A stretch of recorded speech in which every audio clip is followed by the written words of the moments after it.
نحمده ونصلي على رسوله الكريم أما بعد فقد قال الله تعالى في شان حبيبه إن الله وملائكته يصلون على النبي يا أيها الذين آمنوا صلوا عليه وسلموا تسليما اللهم صل على سيدنا مولانا محمد وعلى آل محمد بعدد كل داء ودواء وبعدد كل علة وشفاء رب اشرح لي صدري ويسر لي أمري واحلل عقدة من لساني يفقهوا قولي واجعل لي وزيرا من أهلي ربنا زدنا علما نافعا وحكمة تامة اللهم افتح لنا أبواب الخير والسعادة والبركة اللهم أرنا الحق حقا وارزقنا اتباعه وأرنا الباطل باطلا وارزقنا اجتنابه برحمتك یا ارحم الراحمین۔ بزرگان محترم، کل کی نشست میں سورہ فاتحہ سے متعلق کچھ ضروری باتیں آپ حضرات کے گوشے گزار کی گئی تھیں۔ ان میں سے ایک اہم بات، اس سورہ کے اندر اللہ نے بیماریوں سے شفا رکھی ہے۔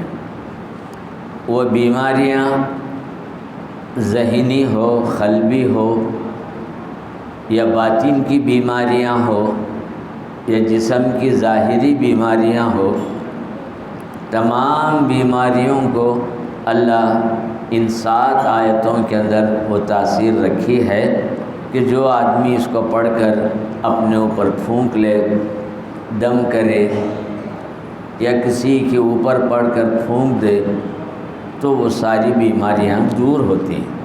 اللہ کے کلام میں تاثیر ہے اور ہر کسی پر اس کا اثر ہوتا ہے۔ ایک بات حضرت عثمان ابن ابی العاص کی میں بتلا دینا مناسب سمجھتا ہوں، اس کے بعد اس کے معنی کی طرف توجہ دوں گا۔ حضرت عثمان ابن عاص یہ کافروں میں تھے، ابتدا میں ایمان لے آئے، رسول اکرم صلی اللہ علیہ وسلم کے ہاتھوں پر اسلام قبول کی۔ پتہ نہیں اسلام لے آنے کے بعد کفر کے اثرات یا اس زمانے کے جو بھی عمل ان سے رہے ہیں اس کے نقصانات و کیفیات ان کے اوپر رہے۔ چنانچہ ایک روز حضور اکرم صلی اللہ علیہ وسلم کی خدمت میں آئے، عرض کرنے لگے یا رسول اللہ، جب سے میں اسلام لے آیا ہوں میرے بدن میں بہت شدید درد ہے، اتنا درد ہے کہ ناقابل برداشت ہے۔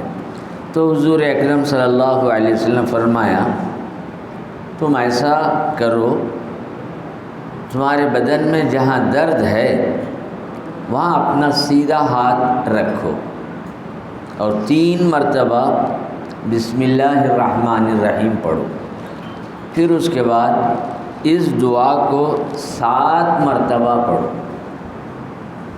بسم اللہ کو 3 بار پڑھنے کے لیے کہا، اور یہ دعا جو حضور ان کو اب بتلانے والے ہیں، میں آپ کو پیش کروں گا، سناؤں گا، اسے 7 مرتبہ پڑھنے کے لیے کہا۔ مفسرین نے اس دعا کو اس سورہ کی تفسیر میں نقل کیا ہے، آپ حضرات بھی اس کو ذہن میں محفوظ رکھ لیں اور نوٹ کر لیں، میں کسی کو نوٹ بھی کروا دیتا ہوں۔ اعوذ بعزت اللہ وقدرتہ من شر ما اجد واحاذر۔ یہ چھوٹی سی دعا ہے، حضور اکرم صلی اللہ علیہ وسلم نے بتلایا صحابی حضرت عثمان کو، میں اللہ کی عزت اور اس کے قدرت سے میں مدد چاہتا ہوں، اور جو کچھ شر یا تکلیف یا مصیبت میرے بدن میں ہے اسے تو اپنے فضل و کرم سے بچا لے۔ یہ سورۃ الشفا کا بھی اثر ہے، اسی لیے اس سورے کو سورۃ الشفا بھی کہا گیا۔ اب سورے کے اندر سب سے پہلا جملہ آ رہا ہے الحمدللہ رب العالمین، یعنی عالم کا رب۔ عالم ایک نہیں، 18,000 عالم۔ کتنے عالم ہیں، کس کس عالم میں کیا کیا مخلوقات ہیں، کیا کیا چیزیں ہیں، یہ انسان کے بس کی بات نہیں۔ ایک ہی عالم ہے جو ہمارے سامنے، تو سارے عالمین کا رب اللہ تبارک و تعالی ہے، ہم اس کی تعریف کرتے ہیں۔ حضور اکرم صلی اللہ علیہ وسلم کو رحمت للعالمین بتلایا۔ قرآن میں یہ 2 جملے آتے ہیں، رب العالمین رحمت للعالمین۔ رب کا تعلق اللہ کی ذات سے ہے، رحمت کا تعلق حضور کے ساتھ جوڑ دیا گیا ہے کہ ہم نے اپنے پیغمبر کو تمہارے لیے رحمت بنا کر بھیجا۔ رب تربیت کے معنی میں ہے۔ تربیت کا مطلب ہے کسی چیز کو ابتدا سے لے کر انتہا تک پہنچانا اور اس چیز کی حفاظت کرنا، نقصانات سے بچانا۔ یہ سوائے اللہ تبارک و تعالیٰ کے کسی کے ہاتھ میں یہ نہیں ہے۔ بچہ دنیا میں آنے سے لے کر بوڑھا ہو کر قبر میں جانے تک اس کی کتنی منزلیں ہیں، کیا کیا مصیبتیں دور کرنا ہے، اس کے جسمانی کیا ہیں، اس کی ضرورتیں کیا ہیں، یہ کسی کے بس کی بات نہیں۔ رزق کیا دینا ہے، کیسا دینا ہے، اسی لیے اس کو رب کہا ہے۔ رب کے معنی ہیں پالن ہار، پالنے والا، پوسنے والا، پرورش کرنے والا، نگہبانی کرنے والا، چیز کو ابتدا سے لے کر انتہا تک پہنچانے والا۔ اس چیز کو کہاں کہاں نقصانات سے بچانا ہے وہ بھی اس کی ذمہ داری، کہاں کہاں اسے فائدہ پہنچانا ہے وہ بھی اس کی ذمہ داری۔ اتنا بڑا کام یہ سوائے اللہ تبارک و تعالیٰ کے کوئی انسان، کوئی مخلوق کچھ بھی نہیں کر سکتا۔ یہ ہے رب العالمین۔ اب حضور اکرم صلی اللہ علیہ وسلم بندے ہیں، رسول ہیں، انسان ہیں، لیکن انسانیت کا سب سے اونچا درجہ، آپ کے جیسا اللہ نے کسی کو پیدا نہیں کیا۔ گویا آپ کو تمام عالمین کے لیے رحمت بنایا، تمام عالمین کو اپنے آپ کو رب قرار دیا۔ بڑی مناسبت ہے۔ عالمین کا رب اللہ، عالمین کی رحمت ذات رسالت مآب صلی اللہ علیہ وسلم۔ اب حضور کی رحمت بھی اللہ ہی کی رحمت، ادھر سے رحمت یہاں منتقل ہوئی، یہاں سے سب کے لیے رحمت۔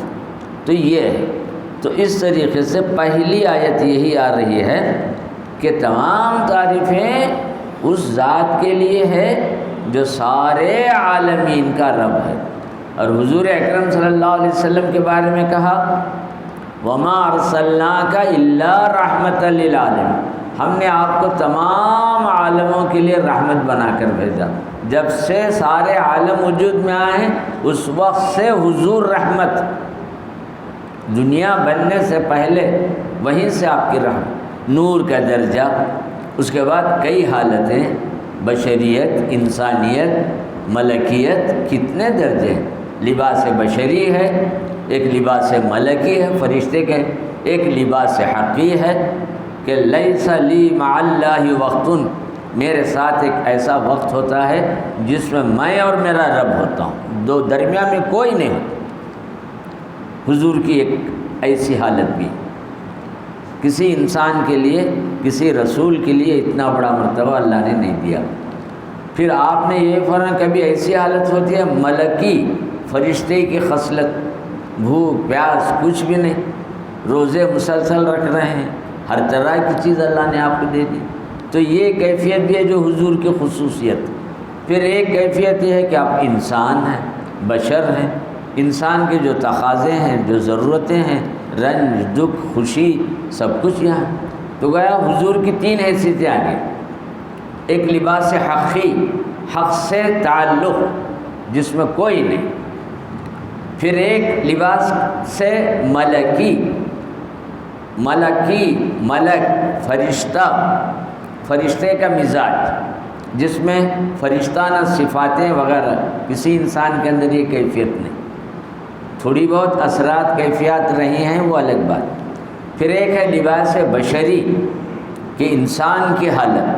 تو رسول اللہ صلی اللہ علیہ وسلم کا ایک لباس لباس حقی ہے، ایک لباس ملکی ہے، ایک لباس بشری. 3 درجے ہیں.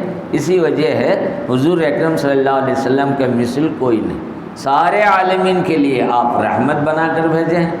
اللہ تبارک و تعالیٰ سارے عالمین کا رب. تو اس طریقے سے رب العالمین رحمت للعالمین. اب اس کے بعد 2 لفظ آ رہے ہیں، الرحمن الرحیم. رحمان اور رحیم یہ دونوں لفظ مبالغے کے ہیں.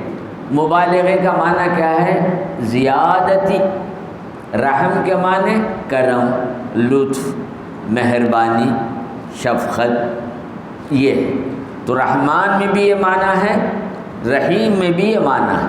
یہ دونوں لفظوں کے اندر اللہ تبارک و تعالیٰ کی رحمت کا اظہار ہے.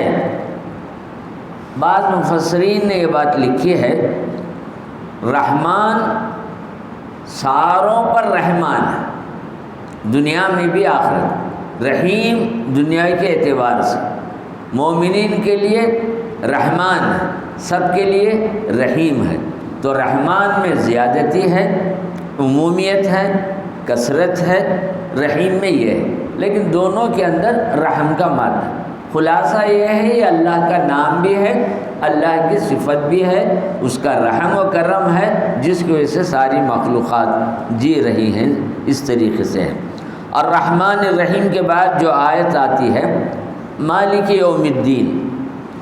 دین کے معنی ہیں جزا اور سزا کا دن، انعام کا دن، سزا کا دن. نیکیوں پر انعام دینا، نافرمانی پر سزا دینا. جزا ایک لفظ ہے، سزا ایک لفظ ہے. جزا کا تعلق نیکیوں سے ہے، جو نیک کام کریں گے انہیں جزا ملے گی. سزا کا معاملہ گناہوں سے، نافرمانی سے ہے. جو گناہ اور نافرمانی کرتے رہیں گے ان کے لیے سزا. اس طریقے ہو. اس کے اندر مالک یوم الدین کے بعد جو بات آتی ہے ایاک نعبد، دین کے معنی جزا کا دن. اس دن میں کوئی مالک نہیں ہوگا. یہ خاص بات ہے. دنیا میں اللہ نے کسی کو رزاق بھی بنایا، کسی کی روزی مل رہی ہے، کمپنی ہے روزی مل رہی ہے، محنت اور مزدوری کریں روزی مل رہی. تو رزق بندوں کے ذریعے سے بھی دے رہا. معاف کرنا، عفو کرنا، سلطنتیں دینا، یہ سب اللہ تبارک و تعالیٰ دنیا میں ہر کسی کو دے رہا. بادشاہ جتنے بھی یہ بھی حکمران ہیں. رعایا کی دیکھ بھال، رعایا کو کھلانا پلانا جو رب کا کام ہے وہ کام ان کے ذریعے سے ہو رہا ہے. لیکن مالک یوم الدین وہ دن ایسا ہے کوئی بادشاہ نہیں، کسی کے حق میں کوئی اختیار نہیں. یہاں تک کہ کسی کی سفارش، شفاعت کرنا وہ بھی کسی کے قبضے میں نہیں. اللہ تبارک و تعالی حضور کو دے گا، انبیاء کرام کو دے گا، نیک لوگوں کو دے گا. یہ بھی اللہ کی مرضی سے. تو معلوم ہوا وہ دن ایسا دن ہے ہر چیز اسی کے قبضے میں ہوگی، کسی کے قبضے میں کوئی چیز. اسی لیے کہا گیا مالک یوم الدین، وہ روز جزا کا مالک ہے. اب اس کے بعد ایاک نعبد، ہم تیری ہی عبادت کرتے ہیں. عبادت کیا ہے؟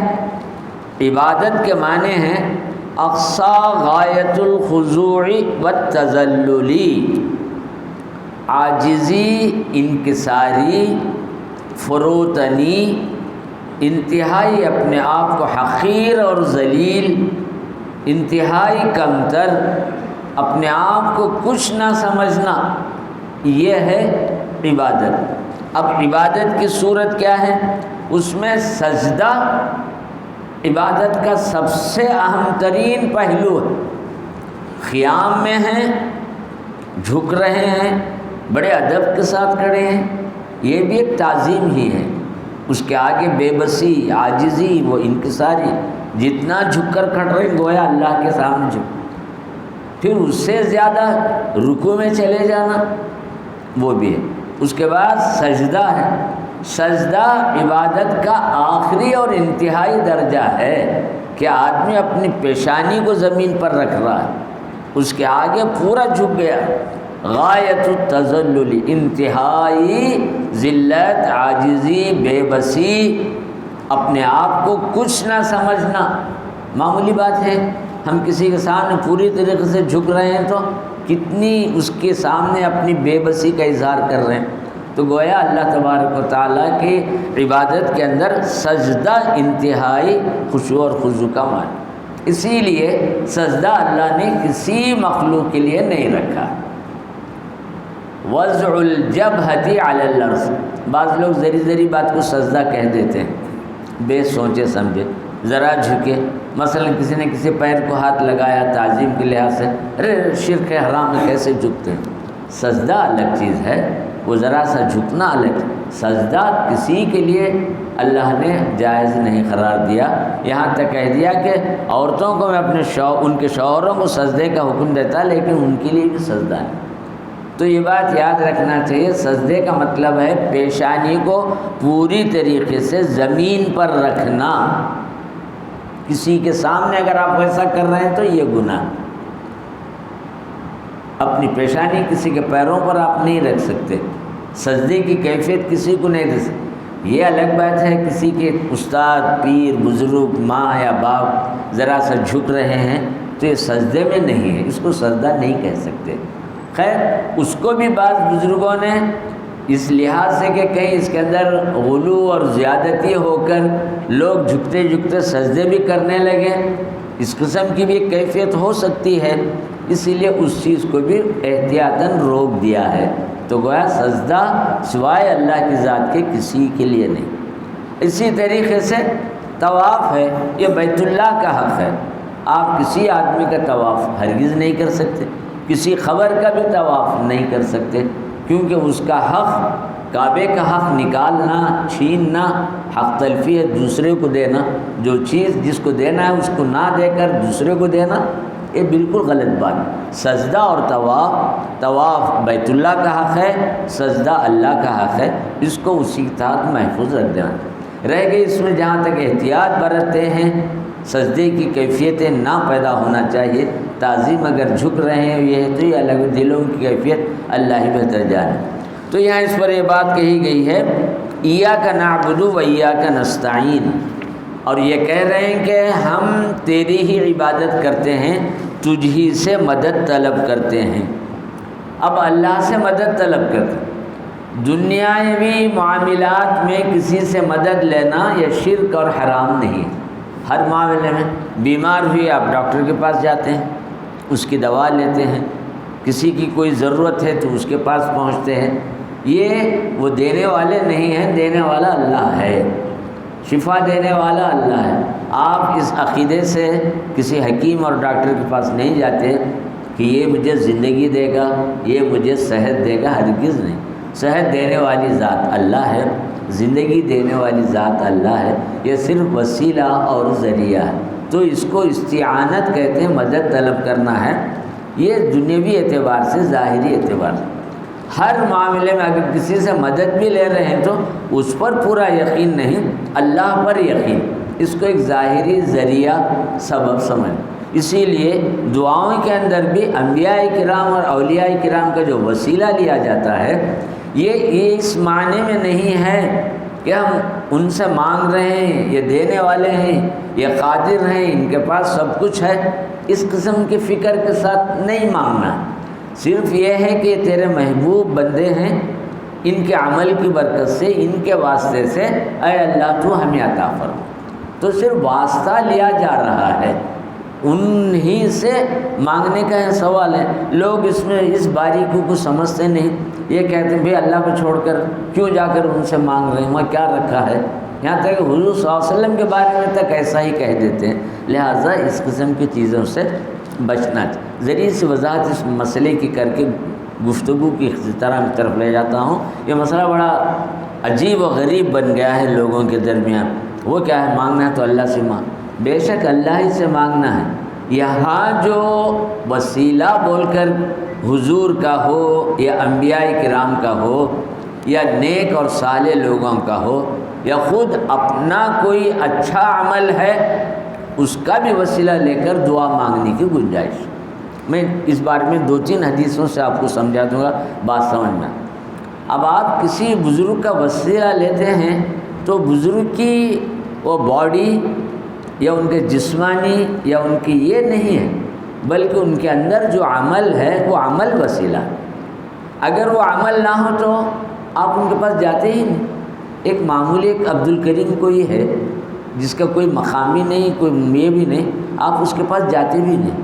اس کے پاس کیوں جاتے ہیں؟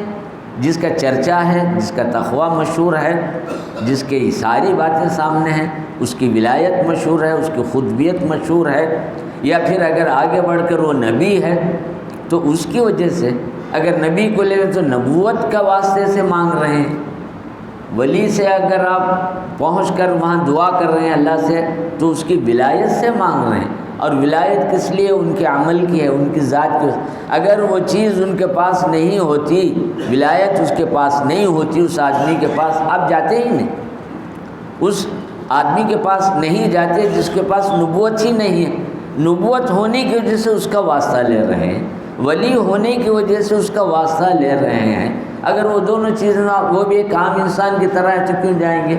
معلوم ہوا وہ شخصیت نہیں ہے. اس شخصیت کے اندر جو نبوت ہے، اس شخصیت کے اندر جو ولایت ہے، یا نبوت اور ولایت کو ہٹا کر کوئی ایسا آدمی ہے جس کے اندر نیک عمل ہے تو اس کے واسطے سے آپ دعا مانگتے ہیں. 2-3 مثالیں دے کر گفتگو کو ختم کروں گا.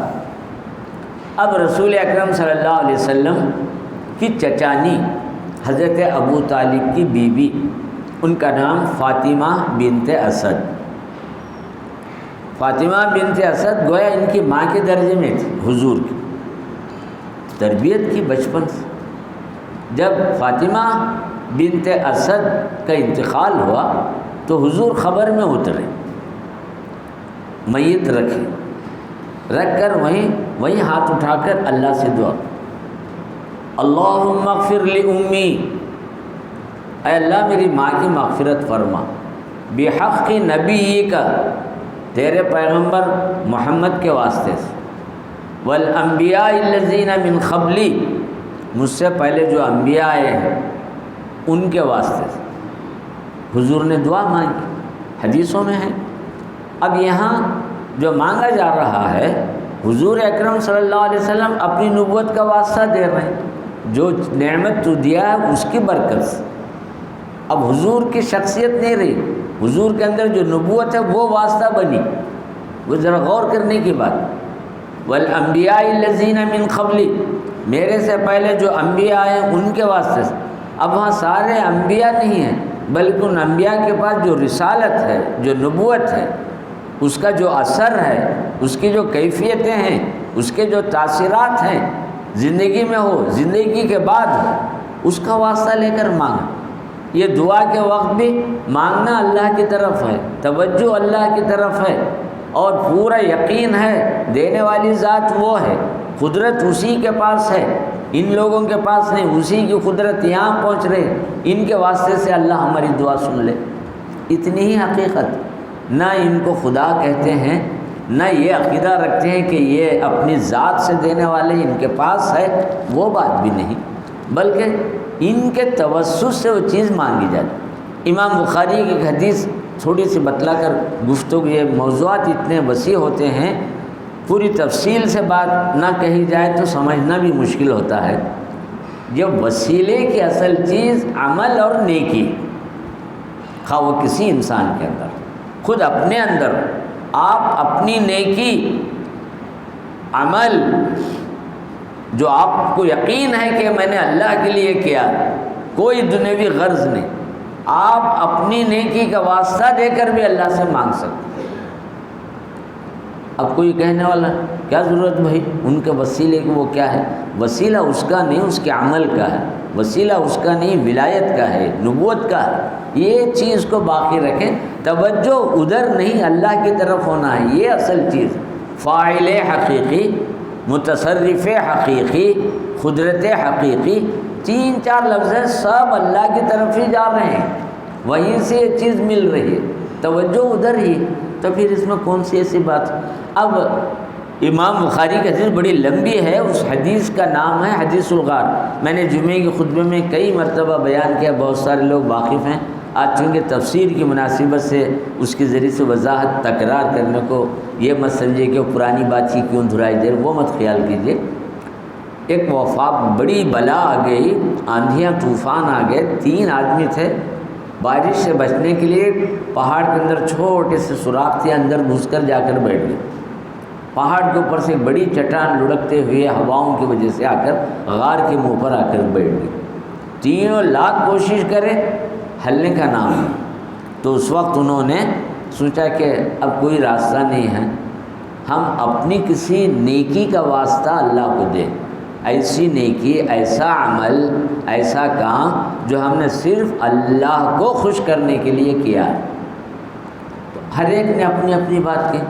ایک نے کہا کہ ایک بار میرے پاس مزدور آیا تھا، مزدوری چھوڑ کر چلا گیا، کئی دن ہو گئے وہ لینے نہیں آیا، میں نے اس کی مزدوری کو یہ خیال کیا کہ ایسے ہی رکھنے کے بجائے 1-2 بکریاں لے کر چھوڑ دیں، تو بکریاں لے کر چھوڑ دیا۔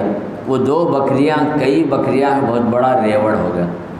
1-1.5 سال کے بعد پتہ نہیں کتنی مدت کے بعد آیا اور کہا میں نے آپ کے پاس اپنی مزدوری چھوڑی تھی، یاد ہے؟ ہاں یاد ہے، تمہاری مزدوری محفوظ ہے، آؤ میں تمہیں اپنی مزدوری دے دیتا ہوں۔ ہاتھ پکڑ کر جنگل کی طرف لے گیا، کہا جتنے بھی مویشی ہیں، بکرے بکریاں، یہ سب تمہاری مزدوری۔ وہ حیران رہا، یہ میری کیا مزدوری؟ تمہاری مزدوری سے اتنا سب کچھ ہوا ہے، تم اس کے حقدار ہو، لے لو۔ تو اس آدمی نے یہ کہا کہ یہ جو میں نے مزدوری پوری امانت کے ساتھ اس آدمی کو دے دیا، یہ صرف اللہ کی رضا اور خوشنودی کے خاطر ہے۔ اے اللہ اگر تجھے پسند ہے تو اس مصیبت سے رہائی دے۔ چنانچہ چٹان تھوڑا سا ہٹ گئی۔ پھر ایک دوسرے آدمی نے کیا کہ اے اللہ میرے پاس تو کوئی نیکیاں نہیں، البتہ ماں باپ کے حق میں میری ایک نیکی رہی ہے، ہمیشہ پہلے رات کو ان کو پلا کر کھلا کر ہی میں کھاتا، بیوی بچوں کو کھلاتا۔ ایک رات میں ذرا دیر سے آیا اور ان کو دودھ دینے کے لیے ٹھہرا تو سو گئے تھے، جگانا پسند نہیں کیا، انتظار میں ٹھہرا کہ جب اٹھیں تو جب میں دے دوں گا۔ تو چنانچہ بہت دیر گزری، بچے بھوکے پیاسے سو گئے، آدھی رات کے بعد اٹھے تو اس کے بعد میں ان کو دودھ دیا، میں بھی پیا، بیوی بچے بھی پیے۔ یہ عمل سوائے اللہ کی خوشنودی کے اور کوئی چیز نہیں تھی۔ اگر تجھے پسند ہے تو اس عمل کا واسطہ اس مصیبت سے ہمیں نجات دے۔ پھر ذرا چٹان ہٹ گئی۔ پھر تیسرے نے کہا، ایک مرتبہ ایک بڑی حسین و جمیل خوبصورت عورت آئی، وہ قرض لینے کے لیے آئی، تو میری نیت بدل گئی۔ میں نے کہا قرض ہی نہیں، میں جو رقم تم پوچھ رہی ہو اس سے دگنی تگنی رقم تمہیں دے دوں گا، تم میری خواہش پوری کرنا۔ یہ بات کہا تو اس خاتون نے کہا اس وقت میں مجبور اور بے بس ہوں، پیسوں کی ضرورت ہے، اس گناہ کو کرتے ہوئے مجھے ڈر بھی لگتا ہے، اتق اللہ، اللہ سے تم ڈرو، کیا تمہارے لیے لائق ہے؟ تو فوراً وہ جملہ اسے اتنا اثر ہوا، گھبرا گیا، فوراً وہ رقم پوری ہاتھ میں دیا، معافی چاہا، کہا یہ میری طرف سے ہدیہ ہے، آپ جاؤ۔ تو کہا اے اللہ اس گناہ سے جو میں بچا ہوں صرف تیرے ڈر سے، یہی ایک نیکی ہے اور کوئی نیکی نہیں، اگر یہ نیکی تجھے پسند ہے تو چٹان کو ہٹا دے۔ چنانچہ نتیجہ یہ ہوا کہ چٹان ہٹ گئی، تینوں باہر آئے۔ اب یہاں کیا چیز ہے؟ عمل، ان کی نیکی، تو اولیاء کرام ہو یا صالحین ہو، ان کی شخصیت، ان کی پرسنالٹی، ان کی ذات نہیں ہوتی ہے، ان کے اندر جو جوہر ہے وہ جوہر، ان کا جو عمل ہے وہ عمل، ان کا جو تقویٰ ہے وہ تقوی کا واسطہ دے کر دعا اللہ سے ہے، مانگنا اللہ سے ہے، توجہ اللہ کی طرف سے ہے، وہی سب کچھ دینے والا ہے۔ ان کے ذریعے سے چیز عطا فرما۔ اللہ اس کے بغیر بھی دینے پر قادر ہے۔ اللہ نے وہ بات بھی کہی ہے، مجھے پکارو میں تمہارے لیے دعاؤں کو سن لوں گا، وہ بات بھی ہے۔ اور یہ بھی بات بھی ہے کہ تم اپنے عمل کے واسطے سے، انبیاء کے وسیلے سے، صالحین کے وسیلے سے دعائیں کریں تو خوب۔ اب اس مسئلے میں لوگوں کا، بعض اہل علم کا اختلاف ہے، وسیلے کی ضرورت نہیں، جب اللہ نے کہہ دیا براہ راست ہم مانگ لیتے ہیں تو ٹھیک ہے، وہ بھی ہم غلط نہیں کہتے، ان کی مرضی ہے۔ اگر کوئی ایسے طریقے سے بھی اللہ سے مانگ رہا ہے تو اس میں اتنا اختلاف، مخالفتیں کی کیا ضرورت ہے؟ اس لحاظ سے دونوں پہلو اپنے اپنے جگہ صحیح ہیں۔ چنانچہ دعا، ایک حدیث ہے لا يرد القضاء الا الدعاء ولا يزيد العمر الا في بر الوالدين، تقدیر بدل نہیں سکتی لیکن اللہ تبارک و تعالیٰ دعا سے بدل دیتے۔ عمر بڑھ نہیں سکتی لیکن ماں باپ کی نیکی کی وجہ سے، ان کی دعاؤں کی وجہ سے اللہ تبارک و تعالیٰ عمر بھی بڑھا دیتا ہے، تقدیر کو بھی بدل دیتا ہے۔ تو یہ دونوں، اور اللہ اپنی لکھی ہوئی تقدیر کا پابند نہیں ہے، میں نے لکھ دیا میں کچھ نہیں کر سکتا، یہ انسانوں کی بات ہے، ہم کر دیں ہم اس کے اوپر قادر۔ اللہ تعالیٰ کی مرضی ہے، لکھی ہوئی چیز کو بدل بھی سکتا ہے، باقی بھی رکھ سکتا ہے، سن بھی سکتا ہے، نہیں بھی سن سکتا ہے۔ اسی لیے قرآن نے ایک مقام پر یہ بات کی، یمحو اللہ ما یشاء ویثبت وعندہ ام الکتاب۔ اللہ تبارک و تعالیٰ لوح محفوظ سے چاہے تو کسی کو مٹا دے، چاہے تو باقی رکھے، وہ اس کے قبضے قدرت۔ جب یہ بات آ گئی ہے تو بات واضح ہو گئی۔ تو گویا ایاک نعبد و ایاک نستعین میں یہ کنفیوز نہیں کر لینا چاہیے کہ کسی سے مدد لینا بالکل غلط ہے، دنیاوی معاملات میں لینا درست ہے، دعاؤں کے معاملے میں بھی توسل اپنی جگہ درست ہے۔ بعض علماء نے اس کو پسند نہیں کیا ہے، چھوڑ دیجئے، خذ ما صفا دع ما قدر، جو بات اچھی لگے تسلسل سے صحابہ، انبیاء، صوفیاء، اولیاء سے چلی آ رہی ہے، بھلی لگے تو ضرور اس کو لے لیجئے، اگر دل کو پسند نہیں تو چھوڑ دیے۔ اس میں کوئی ایک جھگڑی کی بات نہیں کہ وسیلہ لینا چاہیے اس کے بغیر چلے گا نہیں، ایسی باتیں نہیں ہونا چاہیے۔ ایسا بھی نہیں کہ نہیں لینا چاہیے، اس لیے اس معاملے میں بیلنس اختیار کریں۔ اب آخری چیز ہے اہدنا الصراط المستقیم، اے اللہ سیدھے راستے پر ہمیں چلا۔ استعانت کی بھی بات ہوئی، مدد کی بھی بات ہوئی۔ اب ایک چیز میں کہہ دوں آپ کے پاس، شاہ ولی اللہ محدث دہلوی کی بات آ رہی ہے، وہ حضور اکرم صلی اللہ علیہ وسلم کا وسیلہ لے کر اللہ سے دعا مانگ، وَأَنْتَ مُجُورِي مِنْ ہُجُومِ مُلَمِّمَةٍ، یا رسول اللہ مجھے پناہ دینے والے ہیں جب مصیبتیں ٹوٹ پڑیں۔ دیکھیے حضور سے خطاب کر کے کہہ رہے ہیں آپ مجھے پناہ دینے والے ہیں جب بلائیں اور مصیبتیں آتی۔ اب کیا آپ اس جملے کو شرک قرار دیں گے؟ شاہ ولی اللہ محدث دہلوی نے اتنی بڑی بات کہی۔ خیر یہ تو بہت ہی اونچی بات ہے، قریب کی بات 150 سال پہلے کی، دارالعلوم دیوبند جس کو سب تسلیم کرتے ہیں، وہاں کے علماء کو، وہاں کے ان کے بانی کا نام ہے مولانا محمد قاسم نانوتوی۔ قاسم نانوتوی نے وسیلے سے اللہ سے دعا مانگی۔ ان کا ایک شعر ہے، میں نوٹ کر کے رکھا ہوں، مدد کر اے کرم میں احمدی کے تیرے سوا، نہیں ہے قاسم بے کس کا کوئی حامی کا۔ شعر کا مطلب یہ ہے اے احمد، یعنی رسول اللہ صلی اللہ علیہ وسلم کو خطاب ہے، یا رسول اللہ آپ میری مدد کیجئے، آپ کے سوا قاسم کا کوئی بھی مددگار نہیں۔ دیکھیں اگر کوئی آدمی کہنا چاہے تو کیسے بول سکتے اللہ کو چھوڑ کر کوئی مددگار، خدا ہی مددگار کا ہے، محمد صلی اللہ علیہ وسلم کیا کریں گے، وہ تو پیغمبر ہے۔ اگر کوئی ایسی الٹی حجت کی بات کرنا چاہا تو اس کا کوئی جواب نہیں۔ تو قاسم نانوتوی بانی دارالعلوم دیوبند کا ہے، مدد کر اے کرم احمدی کے تیرے سوا، نہیں ہے قاسم بے کس کا کوئی حامی کار۔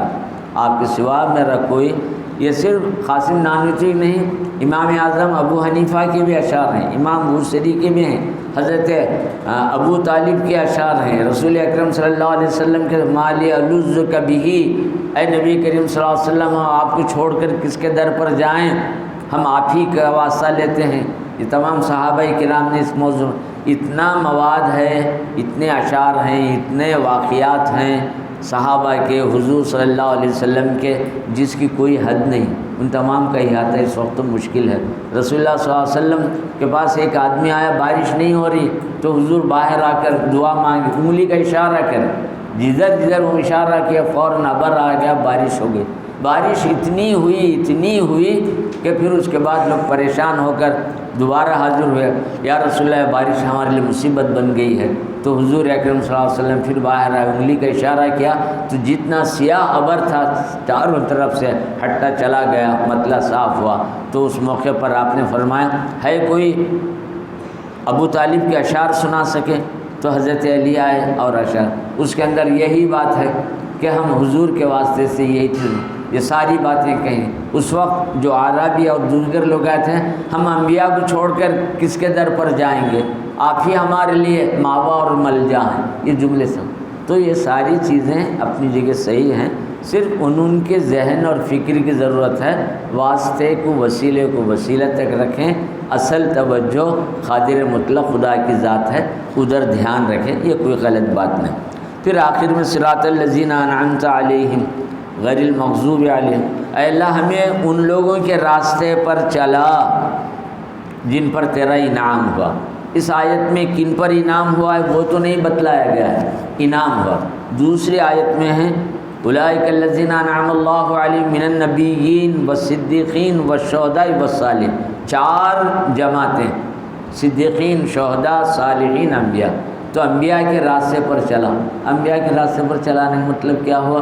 ان کا دامن تھام کر آپ آگے بڑھیں، زندگی کے سارے معاملات ان سے الگ ہو کر آگے نہ بڑھیں، یہ مطلب۔